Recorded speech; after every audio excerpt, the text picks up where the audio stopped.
جی بالکل. اور میرا تو اب اس وقت یہی حال ہے کہ چاک کرنا ہے اسی غم میں گریبانے کفن، کون کھولے گا تیرے بندے خبر میرے بعد. نہیں نہیں. واہ. صحیح. تو اب یہ دارالعلوم تک میں انہوں نے میٹرک تک کی تعلیم حاصل کی. دیکھیے میٹرک کے بعد حضور کہاں گئے عرض ہو؟ کر رہا ہوں جی. عرض کر رہا ہوں بات پہ بات نکلتی ہے حضور.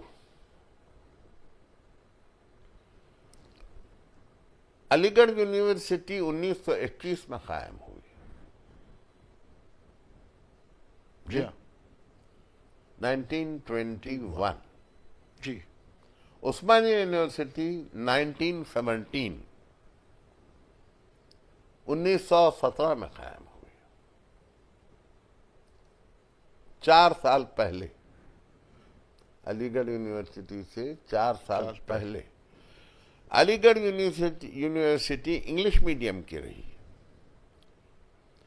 عثمانیہ یونیورسٹی میں نظام نے یہ اہتمام کیا کہ بچہ مادری زبان میں جتنی اچھی تعلیم حاصل کر سکتا ہے دوسری زبان میں نہیں کر سکتا. تو انہوں نے انگریزی کو مضمون تو رکھا یونیورسٹی میں، جی. لیکن ذریعہ تعلیم اردو قرار دیا. اس کے لیے باتوں باتوں میں علامہ صاحب کے حوالے سے آج ایک عجیب و غریب تاریخ کا پس منظر سامنے آ رہا ہے. علامہ رشید ترابی صاحب کے حوالے سے آ جی رہا ہے جی یہ جی سب کچھ. بالکل.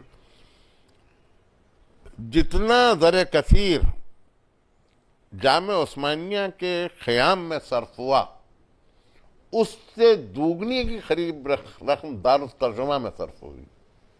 ظاہر دارالترجمہ کا تو ایک پورا کون ہے ایسا شخص جس نے دارالترجمہ میں جو ہے وہ میں عبداللہ عمادی، خدمت انجام دی. مرزا محمد حاجی رسوا، جی.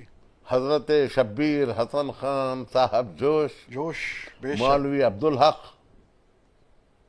کن کن کا تذکرہ کروں، عبد الماجد دریابادی. دارالترجمہ میں کیسے کیسے قابل افراد پورے ہندوستان سے جمع کیے گئے تاکہ مختلف علوم و فنون کا ترجمہ اردو میں کر دیا واہ جائے. واہ واہ. خود میں اپنی بات آپ کی خدمت میں عرض کر رہا ہوں. ہم نے میتھمیٹکس اردو میں پڑھی ہے. اچھا. ٹرائنگل کو مثلث کہتے تھے. جو بہت مشکل ہے کہ مثلث کہتے تھے. فنل کو کملخیف کہتے تھے. واہ. استوانہ کہتے تھے. اصول آرشمیدس کہتے تھے. کلیات نیوٹن کہتے تھے. فزکس کو طبیعیات کہتے تھے. کیمسٹری کو علم کیمیا کہتے تھے. حضور تو بایولوجی کو حیاتیات کہتے تھے. تو بڑا ایک مشکل کہ ایک ایسا آج آپ کو مشکل دکھائی دے آج رہا بالکل ہے مجھے تو جی، لیکن اٹھان ہی یہ تھی. مثلث مساوی الساقین، مثلث مساوی الاضلاع، مثلث مساوی الزاویہ. تو آپ اندازہ لگائیے پورا دارالترجمہ کام کر رہا تھا مادری زبان میں تعلیم کے لیے. اس ماحول میں علامہ رشید ترابی کی تعلیم ہوئی ہے.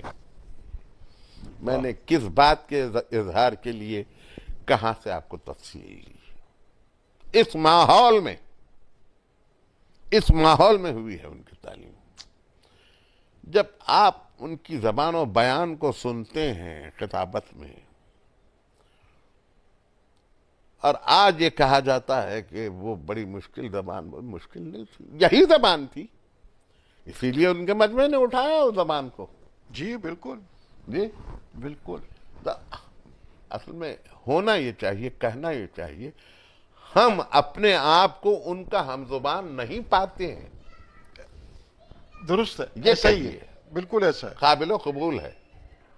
لیکن یہ کہنا کہ وہ مشکل زبان میں ہے، یہ زبان ہی وہ تھی، زبان وہی تھی. بلکہ میں آپ کی خدمت میں یہ عرض کروں، ابھی باتوں باتوں میں جب ہم علامہ رشید ترابی صاحب قبلہ کی خطابت اور فن خطابت پر کچھ میں عرض کرنے کے قابل رہوں گا تو تب عرض کروں گا کہ وہ تو انہوں نے جد آمیز تقریر کی ہے ان سے پہلے کسی نے انگریزی کا استعمال کیا ہے خطابت میں؟ نہیں. ان سے پہلے کسی نے فلپ کے ہٹی کو پڑھا ہے؟ ان سے پہلے کسی نے گبن کو پڑھا ہے؟ اس سے پہلے کسی نے ارسطاٹل کا تذکرہ کیا ہے؟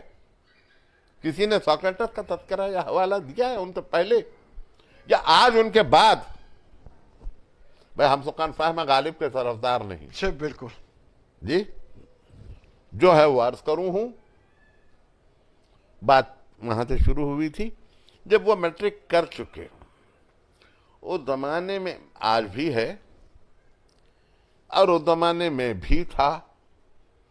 علی گڑھ کالج کا ایک چسکا سا تھا نئی نسل. اچھا، اور یوں بھی میٹرک کے بعد آدمی یہ چاہتا ہے کہ ذرا کھلی ہواؤں میں جائے.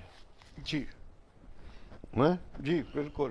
وہ ہے نا کھلی ایک ہوائیں آپ لفظ نے ہے، اچھا کھلی استعمال ہوائیں، کیا. کھلی میٹرک کے بعد کھلی کھلی ہوائیں. ہواؤں میں جائیں. اور سبزہ آغاز ہونے کا موسم رہتا ہے، وہ 15-16 برس کے جھٹپٹے کی عمر.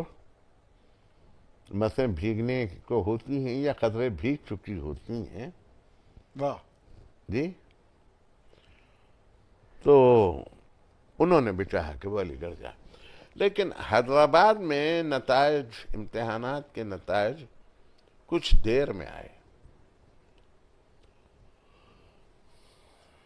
آپ کی خدمت میں عرض کروں، حیدرآباد میں اس زمانے میں جو مہینے مروج تھے جی وہ فارسی مہینے تھے. آذر، جی. ذی، بہمن، اسفندار، فروردی، اردیبہشت، خرداد، تیر، امرداد، یہ مہینے مروج تھے. تو عموماً جو نتائج آتے تھے وہ خرداد یعنی اپریل کے قریب اپریل آتے تھے. خرداد. اپریل میں آتے تھے. تو دیر سے نتائج آئے اور درخواست دینے میں کچھ دیر گزر گئی. انہوں نے بھی علی گڑھ میں درخواست دے دی، بلکہ خود چلے گئے علی گڑھ. علی گڑھ خود چلے گئے اور وہاں نشستیں پور ہو گئی انٹرمیڈیٹ کے لیے. وہاں نشستیں پر ہو گئیں.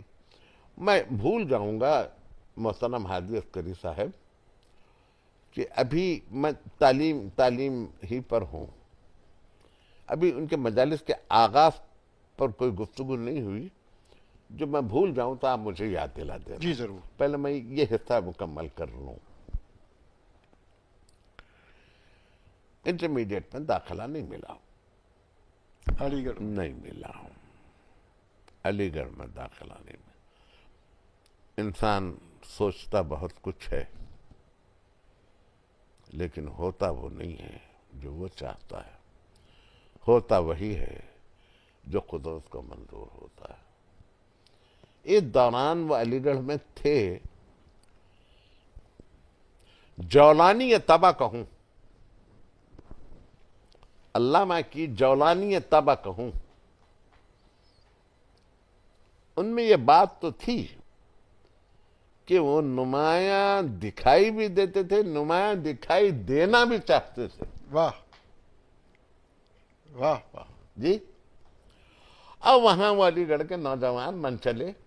جی، تنگ موری کا پاجامہ، سیاہ شیروانی گھٹنوں سے نیچے والی، اور بہار ہی بہار، اور مخلوط تعلیم علی گڑھ کی.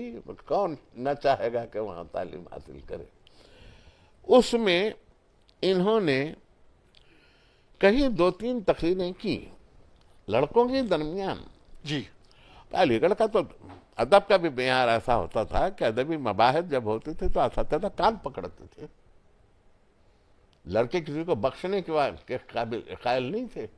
علی گڑھ میں کہہ رہا ہوں. یہی حال عثمانیہ میں بھی تھا، لیکن میں علی گڑھ کی بات کر رہا ہوں. وہاں چلے اتفاق سے وہاں مولوی سید صفت حسن صاحب قبلہ جائسی علی اللہ مقام بے علی شک. اللہ مقامہ، انہوں نے رشید ترابی صاحب کی تقریر سن لی علی گڑھ میں. علی گڑھ میں. اچھا.